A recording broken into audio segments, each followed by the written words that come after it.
I had submitted another question that is actually a follow-up to what we discussed last time about qualia, because I think there's one thing that I forgot to ask, and that is also linked to the very first question we had today about experience. And so we said already that we have to assume that the capacity or the ability to experience must be assumed as a fundamental property or an attribute of consciousness. And well, consciousness also has other attributes like memory and self-modification and all that. And then I thought, okay, now if you add all the qualia, then doesn't that become an awful lot of assumptions also? Because basically you say MBT is just based on two assumptions. But then I said, okay, if we take experience as a basic attribute, then it's logical that all the qualia that come with it must be included in that, because experience, I mean, you have to experience something. So if you have just one type of experience, the experience is kind of worthless. If you have only two types of experience, still it's so you have to have a whole range of experience for experience to be meaningful.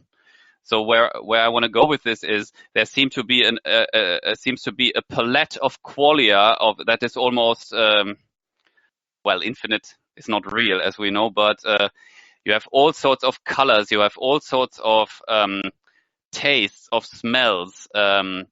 So there's this whole variety of possible qualia, and they all must be somehow assumed to be fundamental to consciousness.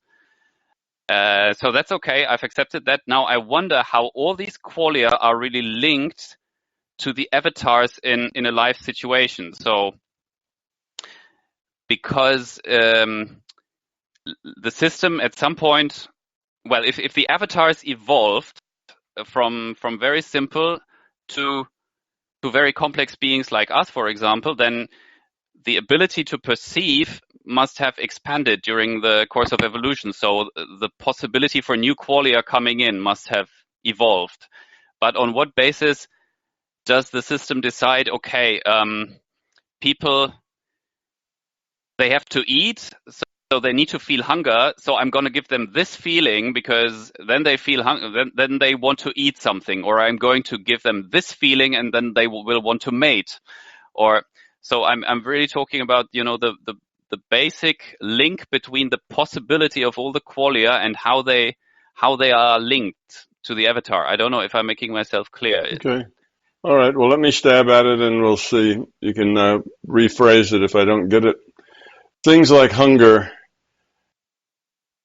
have their roots in the rule set. They have roots in your biology. So as you don't eat for a long time, then your stomach kind of shrinks up, and it shrinks up to a point where it creates, nerve endings start to fire because it's maybe rubbing up against itself on the inside. I don't know just what the triggers are, but it triggers some sort of central nervous system reaction when it begins to wad up like that because there's nothing in it. And so that's the source of the feeling is rule set stuff.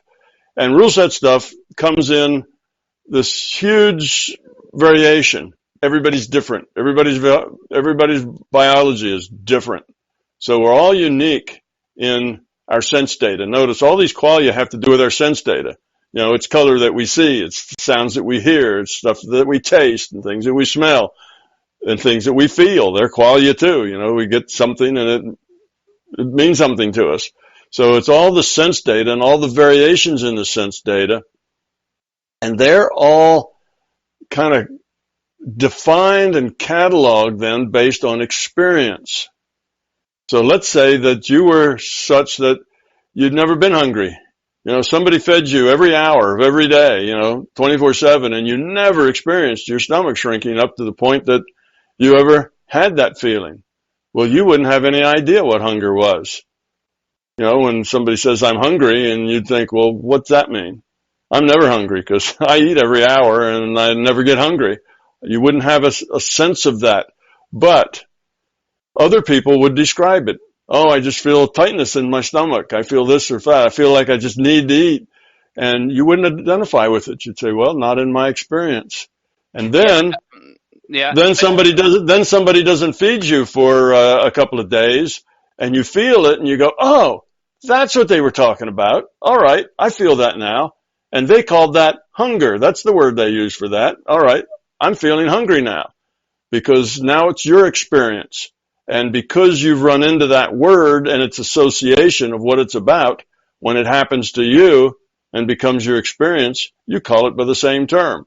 You don't make up a new word for it. You say, oh yeah, that's this hungry thing that people have been telling me about. So it's learned concepts and words that we get from other people interacting with them about how their sense data is creating feelings for them.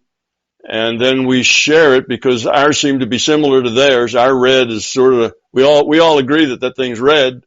Well, our reds aren't necessarily exactly the same because our retinas don't work exactly the same, but we all look at it and say, yeah, that's red. Now we mean something different by that, perhaps, but it's enough to get along. Socially, we'll agree. Yeah, but I think that I understood from what we discussed last time. So this is basically communicating about what we feel and agreeing or disagreeing on the perceptions. But what I'm trying to get at here is really the actual feeling, what we feel. And I was thinking, for example, what tastes or what smells good may be very different to a human than to a dung beetle, for example. So and then maybe dung to a dung beetle smells like a freshly baked lasagna smells to us, you know. So the same thing in the virtual reality needs to be perceived differently by different players, and this is of course because of the way they evolved. But since the perception that we have is just data we get from the system. So the system, when I smell something that is supposed to be attractive for me to eat, then I must get some sort of feeling data that is positive, that makes me want to eat it. So, you know, I must get a good smell or a good taste from the system. Whereas another animal for whom that food is not healthy would get a disgusting taste or smell from the system while smelling or tasting the same thing. So there must be some sort of attribution of feelings or perceptions by the system to the different players. Yeah, that's probably falls into the category of the instincts we were talking about. You know, things that were germane to our survival and ability to procreate over time. For dung beetles, finding some dung was really necessary because it's part of their life cycle of rolling up in a ball of dung and laying eggs and doing other things. So that was important, and because it's important, it becomes attractive. And for us, it's important to eat fruits and vegetables, and, you know, they taste good to us.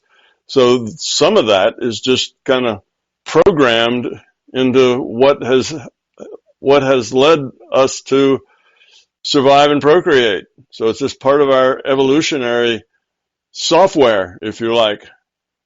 If a whole new, let's say there's a whole new chemical being developed that hasn't existed so far, and then I go and smell it. So no one has ever smelled this before. So then the system must come and say, okay, now the first player is going to smell this chemical. What kind of smell perception do I send to this player? How will they perceive it? So how is that new quail created and allocated to a certain... Okay, the first thing that the sensory system does is it tries to pattern match it. So it's something new, but it tries to find a pattern that's similar. Okay, now that pattern means that it's a new smell, but it's sort of like turpentine. It's sort of like bananas. You've kind of got this, you know, banana and turpentine smell. Well, those two things don't really go together, but that's maybe your pattern match for that. And that gives you two different conflicting ideas. Well, it may be good to eat because it's sort of like a banana. On the other hand, it's sort of like turpentine, and that is a poison. So you'd have a conflicted viewpoint about it. So your smell what you'd think of that new smell or that new sight would depend on your past experience and how well you could pattern match it. And then you'd experiment with it. And maybe as you experimented with it, maybe some of that would change and it would become its own kind of new thing that you associate with a particular thing. That's a smell that comes, after you lift up orange-colored rocks. You get that smell, and you could associate it with a particular process or something else. And then you would categorize that as that smell for that process. But in the beginning, we try to pattern match to make sense of our sense data. We try to get the closest guess we can and categorize it in that way. That's our first. But after we learn more about it, we can give it its own category. Mm-hmm. Does that explain the new stuff? And that's true for visuals or everything. Anything you get if nobody ever gave you a gentle touch on your skin and all you got were slaps, somebody touches you, you may not like it. Just being touched may be something that annoys you. Or you might say, that hurts. And they might say, well, that's ridiculous. All I did was just brush your arm. But you might think it hurt because that's your first interpretation, because that's where you pattern match it to feelings on your skin. So you could learn, though, to feel that otherwise. You could let that go and say, okay, I need to broaden my interpretation here, and then you could work yourself out of that pattern match so that it felt good, not something that felt bad.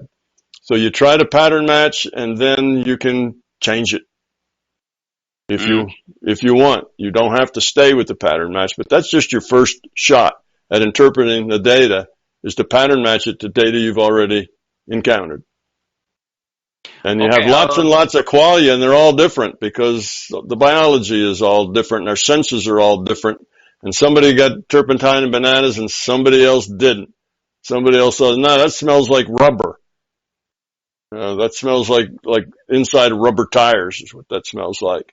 And that would be based on their pattern match to data in their environment. And if it became something that was a normal part of your environment, you'd probably eventually give it its own category based on its source or some other something about it that stood out about it. You'd give it a name and you'd give it a category. And now it would be part of your background. And now you could pattern match that to something new. So the more variety, the more, that you get, then the better you are at pattern matching things because you have more data to match them. Mm-hmm. Okay, thank you. So I'll think about that. I'm not sure I understand it fully, but I'll give people some rest from qualia questions now. So I'll well, qualia is interest. This thing about feeling is that it's and these qualia is that consciousness is something that is aware. It's an awareness. Okay? And that's how we bring it in. It's just an awareness. Well, awareness of what? Well, there's all kinds of things to be aware of. And if you are a consciousness logged onto an avatar, well, you're aware of things that come through five senses. But there's really more awareness to us than that. It doesn't have to be just five senses. We're aware when we think something is unjust, when we think something is beautiful or something is ugly. We have awareness about those things as well that have nothing to do with our sense data.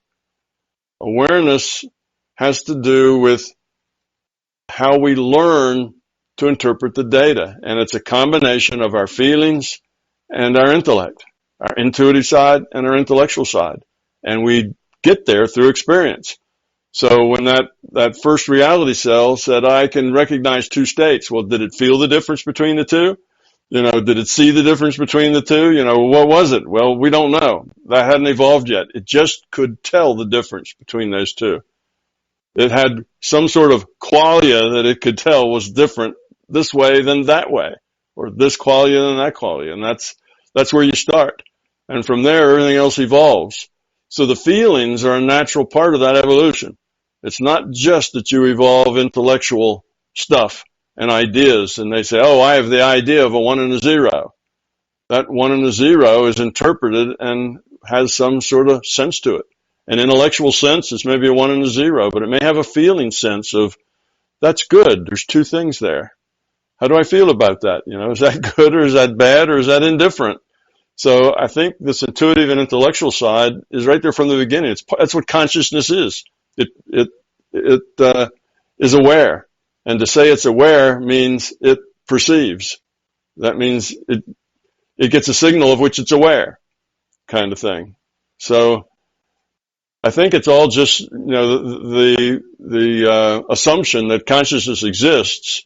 All that flows in with just that one assumption. Consciousness exists. That's the nature of consciousness, to be aware. And it's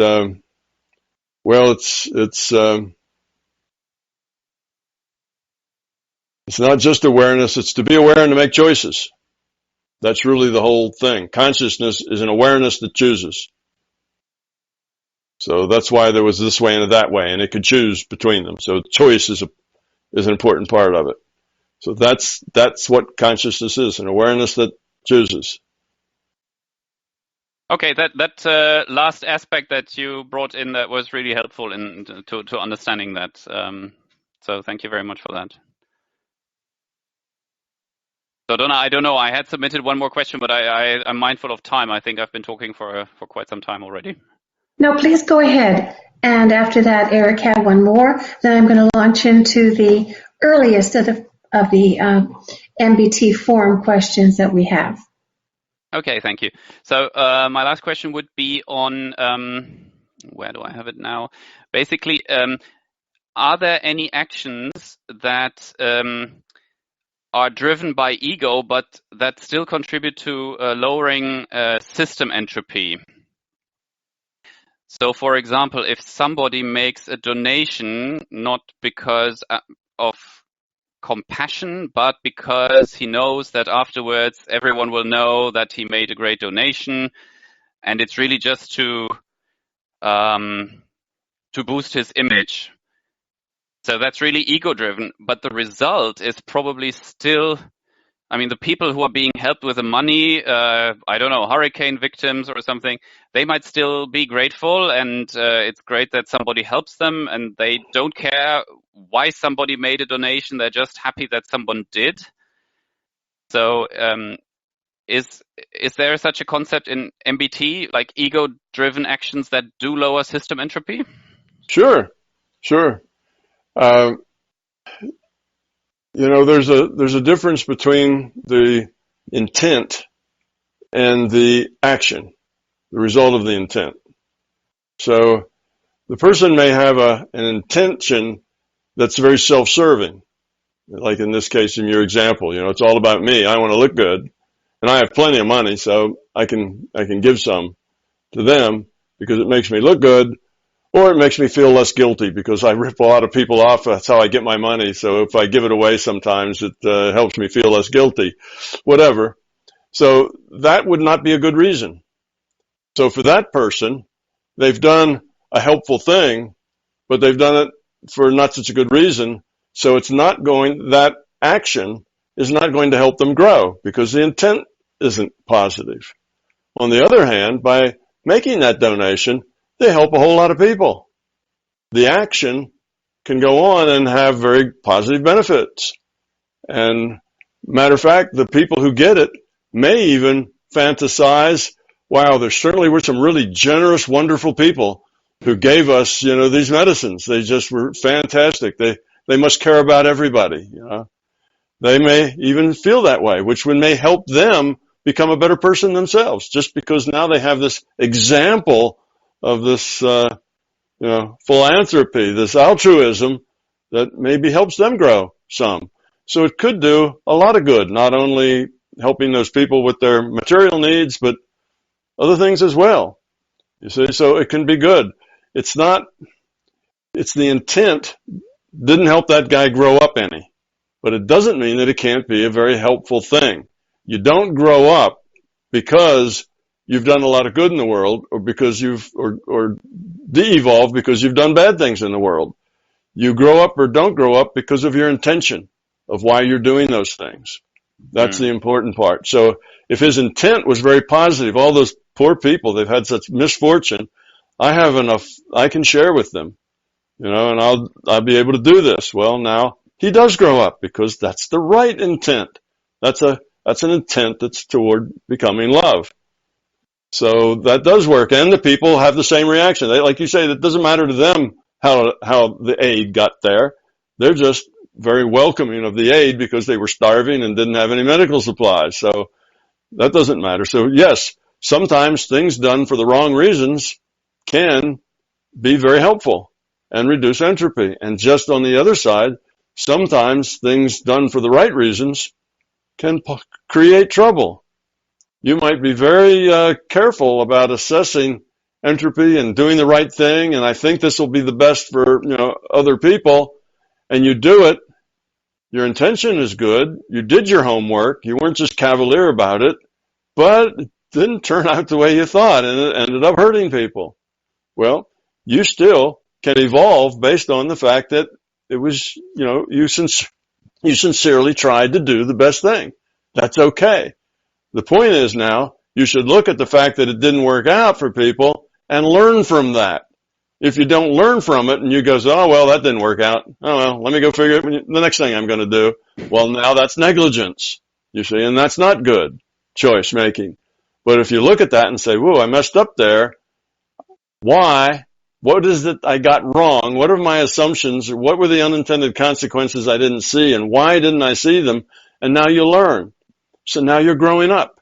You see, next time you'll make a better decision. So you can learn from having a bad, so it works both ways. You can have a bad intention with a good result. You can have a good intention with a bad result. And the point is that you should learn from it if you ever get a bad result. But I caution people, don't be afraid to make the choice because you don't know how it's going to affect, what the entropy is going to be. That will paralyze you and you can't make any choices at all. Because most of the time, you don't know what the far-reaching effects are going to be. You don't know what all the unintended consequences might be. So do your due diligence. Don't be cavalier. Think about it. Make your best choice, and then pay attention to what happens. If it doesn't work out well, learn. If it does, pat yourself on the back and go on and do it again. Yeah, okay, I got that one right. And why did I get that one right? Well, I paid attention to these things that I didn't pay attention before. That's why I got that right. All right, now pay attention to more of that stuff. So that's how one learns. And you should never feel like you shouldn't make a choice because you don't know what the best choice is. Take your best guess that's good enough and then learn from it if it wasn't right. So yes, good things can create bad, good intentions can create bad results, and bad intentions can create good results. And there's learning to be done on both sides. Now that I mentioned system entropy, I was wondering, actually, is it useful to make a distinction between system entropy within the virtual reality and outside as regards the whole consciousness system? Because, for example, if you have lots of law-abiding people, even if they do it only out of fear, they don't kill and steal just because they're afraid of the police, for example, then you have, okay, they don't lower their entropy, so at the level of consciousness, not much is gained, but within the virtual reality, you have lower system entropy because everyone behaves in a civilized way, and that's not bad. So is it useful to distinguish system entropy on those levels, or if you go back to the donation example, well, if people make a donation for selfish purposes, then okay, they create system and lower system entropy because people don't suffer so much, probably. But then if that even inspires, as you said, other people to make also donations, but from the heart because they've experienced something good, that then translates into lower system entropy at the consciousness level. Is that a good way to understand it? Yeah, that is one way to understand it. Yeah, you probably have heard me often say that working on symptoms, in other words, doing things because it's a good idea. Like the symptom is that there's a lot of hungry people, and you just do it for whatever reason. You work on making people feel better. That's civilizing. Everybody likes to manners are civilizing. Well, you may just do manners, like you say, because that's what you learned. It's a habit, not because you really give a damn about anybody else, but you are quiet on the bus and you don't, talk too loud. You don't throw things in class, and you do these things that are considered good behavior just because that's been drilled into you in their habit.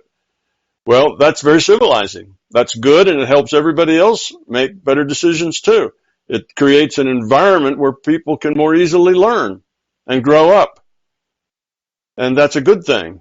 But it isn't going to help that person grow up at all. You see, so they may be the kindest, most benevolent, wonderful person outside as far as what their actions go, but if their insides, as far as their intents go, are all self-serving, then they may help a lot of people, but they're not going to grow up themselves. So yes, you can look at it as system entropy, individual entropy, cultural entropy. You can look at it in all those various parts of it, and sometimes one part will shrink while another part swells, and vice versa. It's all about intention is what creates the growth, and action creates interaction, creates other things for people to have to deal with.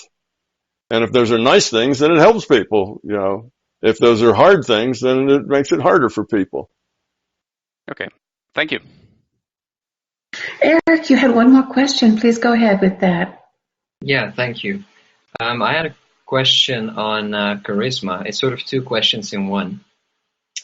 What makes a person charismatic? Is charisma determined by the quality of consciousness of the IUOC, or is it determined by the avatar? And the second part of that is, on the one hand, it makes sense to think that charisma is a byproduct of a low entropy consciousness, since low entropy means fearlessness, power, and confidence. However, there are many examples of very negative beings who were also very charismatic. So could that be a case of beings who have lowered their entropy by evolving in a negative direction? Yes, that could be. Those two probably have a correlation, evolving in a negative direction and ability to be charismatic in a negative way.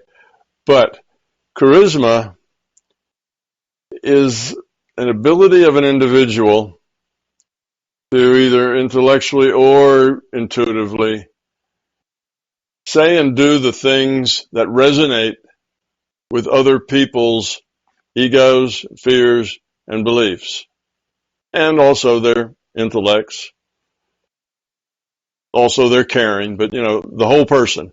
And for most people, we are mostly in our personalities representative of our fear, our ego, our beliefs. That kind of drives most personalities. So if you can say and be in a way that resonates, in other words, makes people feel good about themselves, makes people feel like they understand, they're in the know, they're on the right track, they're okay, they're good, say I'm okay, you're okay, they get that kind of up feeling, and you make them feel that way, then you're charismatic. So it's an ability to resonate with other people. And again, that's often defined by other people's fears and ego and so on. And that's what charisma is. So if you, some people study psychology for a long, long time and they still don't know why people make the choices they do. And other people never study psychology, but it's intuitively obvious to them why people make the choices they do. And if you understand what makes people smile, if you understand what makes them feel good about themselves, that's charisma. And if you just do that, so when the people around you and they come listen to what you say, they start feeling good about themselves. They start seeing a bright new way forward, and they're a part of it, and so on. They will love it. They will come back for more because it feels good. So charisma is an ability to make people feel good about themselves mostly. It could be feel good about other things, but it's mostly feel good about themselves. That is, so if you're charismatic, it could be charismatic, as you say, for a very good cause. That you're a very noble person full of love and everybody just kind of is drawn to you because of that. Well, you're only charismatic in as much as you say things to people that make them feel good. Make them feel like they can be like you too. All they have to do is this, that, and the other thing, and of course send money. But, then they too can feel good. So if you can make other people feel good, you're charismatic. It's that simple. It's just a manipulation of people's fear in a positive way, such that you make them feel positive. You make them feel like they understand, like they're a part of something, like they're involved, like they count, like they're important, all the things that people want to feel. And if you can give them that, then, and many people just intuitively know how to do it because they understand themselves very well and they know what would hook them so they can use that to hook other people. And others will never figure that out. They may try to be charismatic, but mostly they're probably dealing with their intellect and it just doesn't work. So it tends to be more in an intuitive space sort of thing than it is an intellectual thing. But I'm sure you can learn to be charismatic. If you went to a charismatic coach, they could probably teach you, what to say, what not to say, how to act, how to smile, how to smile a really big smile, how to be bubbling up with enthusiasm and other things. And you could probably master it, but you probably wouldn't get too far because if you were just putting it on with your intellect, people would think you were fake. If you put it on at an emotional level out of your, intuitive self, then it's real. It feels real. And when it feels real, that tends to work better. So it's more something like emotional intelligence, which doesn't necessarily have to correlate with entropy, like low entropy or high entropy. It's yes. More a skill set. Basically. More a skill set. It's more of a how well do you understand people? Right. And if you understand people really, really well, then it's not hard to say and be in a way that they like you. Okay, yeah, that's pretty clear. Thank you very much. Tom, we've got a question from the MBT forum. We've got just about 10 minutes for one question, but I promise all of these questions from the forum will be read. In fact, next time I will read these MBT forum questions first because there's a couple that we're falling behind on from August. Question on positive aspects of psychedelics. Tom, I'm aware you stated psychedelics generally have more disadvantages than advantages. Disadvantages being legality, recurring episodes, being launched into an experience where you have little or no control. In regards to personal growth and exploration of the bigger reality, this is not your recommendation. I ate a piece of psilocybin mushroom. I guess that's what we used to call psychedelic mushrooms. And I strongly think I had contact with my guide or the LCS. The contact was humorous at times and suddenly showed my forgotten memories that then healed me. I felt love and caring from the source. I got a message that I should have an acceptance of myself. I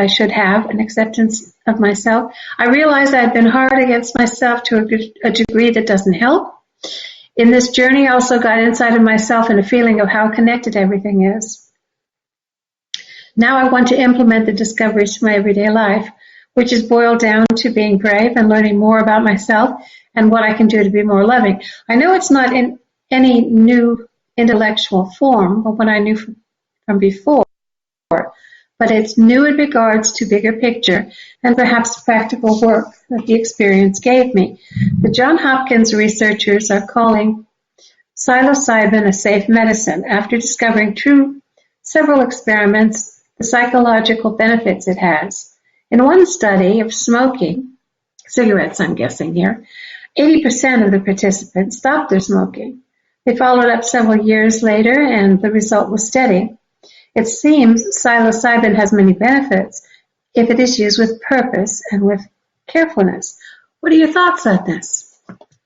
Well, I would pretty much agree with it in that we in the West anyway have not spent a lot of time and money trying to understand these substances and the uses that they may be put to. We mainly have used them recreationally and in a few studies. And it's not just because we're too dull to figure out that this is something interesting that should be studied. It's because the study of them tends to be illegal, most places. These are substances you cannot do trials with, and it's very difficult to study these sources. And I think that's a shame, because learning anything is better than being ignorant. So I'm all in favor of learning and not being ignorant. And it may turn out that there are some uses that can be very profitable of these kinds of substances. So, to say to the contrary would be pretty close-minded. On the other hand, as a recreational drug, I'd have to put it in the same, well, I guess this kind of an interesting analogy just came to me. I'd put it in the same group as having a near-death experience. People who have near-death experiences often have some change in perspective, get bigger pictures, see things and understand things at a bigger level and a higher level than they ever did before. I would not recommend everyone to go out and have a near-death experience. I think that would not be a good idea, even though near-death experiences sometimes deliver, some very positive big picture results. It's kind of the same way with these drugs. They may be able to do that, but particularly I wouldn't expect people to have near-death experiences like in their home at a party. That would be particularly a bad idea, which is kind of the recreational use of these drugs. So we have to realize that in certain settings that are very controlled, research should be done. And we understand how they work, what they do, what value they may be put if they can help stop smoking. Sometimes they help cancer victims get rid of pain. Sometimes they have other things to help people get off of other drugs. And there may be all sorts of value there that we don't know about that we should investigate. So I'm with you on that. I still think that it's not a good thing when it's used regularly. People who have experimented and come away with an idea and then want to go off and learn and grow and see that the world's bigger. I've heard that story that you just gave. I've heard that many times, and I can't say that was a bad thing. Just like I can't say that, you almost died, your heart stopped for a minute and a half, and you had this wonderful experience and you came back. I don't say, oh, how awful. I would say, well, that sounds interesting. I'm glad you learned something, but don't try that again. It may not come back after 2 minutes next time. So it's one of those. The risk of doing it often is too high. If it happens once and you learn something valuable from it, or twice and you learn something valuable from it, well, you're lucky. Because just as many or more people have the experience and learn nothing valuable from it. So I think it's only a small percentage that get really a big boost from it. It's the same with near-death experiences. For all the people that are clinically dead for a while before they're brought back, there's only a few. There's only a minority that have these grand life-changing experiences. It's the same with the drug. The drug puts you in a similar space that these people end up at an NDE. Okay, so I'm not saying that that's not worthwhile. I'm saying that it's a dangerous space to live in, and particularly if it's casual. You want to do this under very supervised clinical things where people know what they're doing, and that's hard to find now because it's all illegal. So we've got a problem in that sense. So I do not recommend it to be done and done and done and done again. Then I think you end up with more trouble than success. And I think the statistics would support that that's usually not a good thing. That doesn't make people live grander and wholer and more, and more productive lives. You just kind of look at what it does to people. And it it also would not be good for people to have near-death experiences over and over again. So, yes, you had some benefit. Good. That seemed to be a break for you that got you started. Now do the work and capitalize on that experience. What you experienced was no doubt truth. Turn it into your own, own it. Don't just experience it, because if you just experience it and re-experience it and re-experience it, it will not help you grow up at all. You don't grow up from experience. You grow up from changing yourself. And experiencing something over and over again isn't going to make you more likely to change yourself because of it. So the point is that if it's a one-time thing that happens, well, there's risk. If it's a one-time illegal thing that happens, it may get you in a lot of deep trouble that you wish you didn't have. So that would not be recommended just for that reason. But you seem to have gotten past that hurdle and have something that's positive, then, good, go with it. But just doing that over and over is not on your path to growing up. You don't grow up from experience. So I'm still in my same old crotchety position about drugs that says in general, they're not a good way to go. They aren't something that is going to turn you into, a being of love. But they may open your eyes. But there's a lot of other things that open your eyes too. There's a lot of dramatic things that happen to people besides near-death experiences that open their eyes. Sometimes it's an automobile accident, or sometimes it's a shock. Something happens with a child, or it's other kinds of things that are dramatic in a life that just change that life, and people get a new perspective and see things differently. Well, put that in the same category. Again, you don't want to do these over and over again. You're missing the point if you try that. So I think I've said this before, but that's that's the way I see it. Now, sticking to it. Well, thank you, Tom. We will wrap up this fireside chat on that high note, and thank you to everybody else who joined us and submitted their questions. Hope to see you again, and some new people as well. So long. Thanks, everybody.